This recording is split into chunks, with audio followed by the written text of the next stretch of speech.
কোরআনুল কারীমে ফুরকানুল হামিদে ওই নবীকে চিনানোর জন্য আমার আল্লাহ 1400 জায়গায় রাসূলের প্রশংসা করলে ওই নবী বলতেছেন ইউনিয়ন চালাইতে 12-14 জন লাগে রে, ও আনা কাইদুহুম ইদা ওয়াফাদু।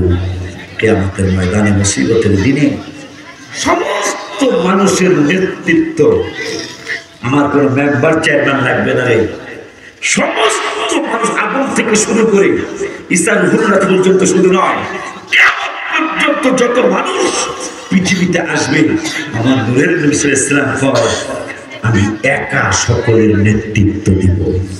সুবহানাল্লাহ। এই হাদিস শোনার পরে যদি রাসূলের জন্য মায়া না লাগে তাহলে বুঝবেন আপনার ইমানে বড় গড়বড়। ঠিক।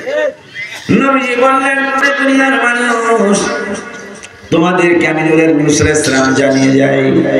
কি জানাবেন? আমার নূরের নবী সাল্লাল্লাহু আলাইহি ওয়াসাল্লাম বললেন ওয়া আনা কাইদুহুম ইদা ওয়াফাদু, আমি তোমাদেরকে জানিয়ে গেলাম আদম থেকে শুরু করে কিয়ামত পর্যন্ত যত মানুষ হয়েছে হবে, আমি একাই সকল মানুষের নেতৃত্ব দিব।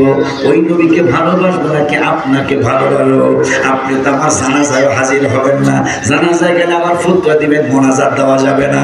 এই জন্য আমার নূরের নবী রহমাতুল আলামিনের সাথে প্রেম করে আমি কবরে যাওয়ার জন্য চেষ্টা করব। বিদেশে বিগ্রামে যদি সফর করতে যাও, সফর সঙ্গী হিসাবে একজন সাথী নিয়ে যাও। কবর দেশে যদি তুমি যাত্রা করতে চাও, মদিনার কামলিওয়ালার সাথে প্রেম করে যাও। ওই মায়ের নবী নূরের নবী রহমাতুল আলামিন নূরানি জবান মুবারকে বললেন পরের শব্দে ওয়া আনা খতিবুহুম ইদা আনসাত।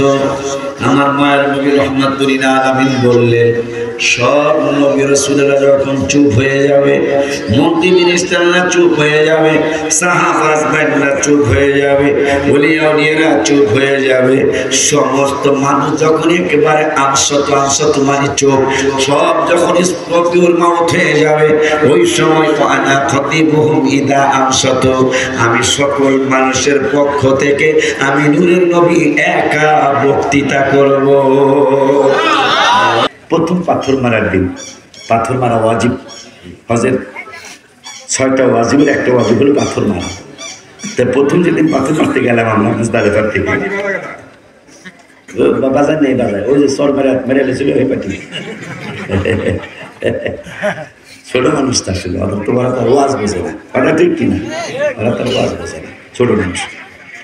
তো ওই দিন তাপমাত্রা ছিল 55 ডিগ্রি সেলসিয়াস। আর আল্লাহর কি ইচ্ছা জানি না,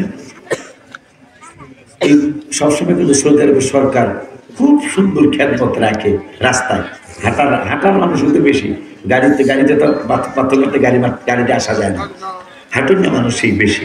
50 লক্ষ হজ করলে অন্তত 35 থেকে 40 লক্ষ লোক হাইটা পাথর মারতে যায়, তার মধ্যে আমিও একজন। তো হাইটা আসতেছি, পানির ব্যবস্থা খুব কম ছিল, পানির ব্যবস্থা ছিল না, অনেক মানুষ প্রথম পাথর মারার দিনে মারা গেল। আল্লাহ আমাকে হেফাজত করছে, আমার পায়ের মধ্যে ফোসকা পড়ে গেল, পায়ের মধ্যে ফোসকা পড়ে, ডায়াবেটিস আছে, পায়ের মধ্যে ফোসকা পড়ার পরে দেশে আসছি, আসার পরে ডাক্তারের কাছে গেলাম, ডাক্তার চিকিৎসা দিল, সব ডাক্তার বললো আঙ্গুল কেটে ফেলবে, আপনারা দোয়া করছিলেন, আপনাদের ইমানদারদের দোয়া আল্লাহ আমাকে আঙ্গুলটা কাটার থেকে হেফাজত করছে। বললাম টাকার কোনো প্রশ্ন নেই, জীবনে অনেক কষ্ট করেছি, আমার তাহিদের সাথে পাল্লা দিয়ে মাহফিল করার বয়স আমার নাই, কিন্তু আমি করছি, ও সাক্ষী।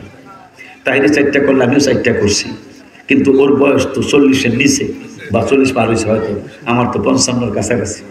আমার তো ওর সাথে পাল্লা দেওয়া ঠিক হয়নি, যদিও জোশে করে নিয়েছি, হুশ আসছিল না, কথা বেড়ে গেল। হুশ থাকলে আমি কি চাই মাহফিলের বয়স আছে নাকি আমার, কিন্তু কইলা তো ফেলাইছি। ওইটা আমার ঠিকই আজকে আঘাত হয়েছে, আজকে সেটা আঘাত হয়েছে, আজকে আমি অনেক দুর্বল, আমি অনেক দুর্বল হয়ে গেছি। তো সব ডাক্তাররা বললো কেটে ফেলবে। আমি রাতের বেলা আমার হাবিব সাল্লাল্লাহু আলাইহি ওয়াসাল্লামের কাছে তাহাজ্জুদের পর একটু আবদার করলাম, নবী গো, আমি আপনার প্রেমের ক্যানভাস গুলা মানুষের কাছে আমি তো আপনার ক্যাম্পাস করি, অলি আল্লাহদের ক্যাম্পাস করি। ক্যাম্পাস বুঝে তো না? ক্যাম্পাসার আমি ক্যাম্পাসার আপনার অলি আল্লাহদের।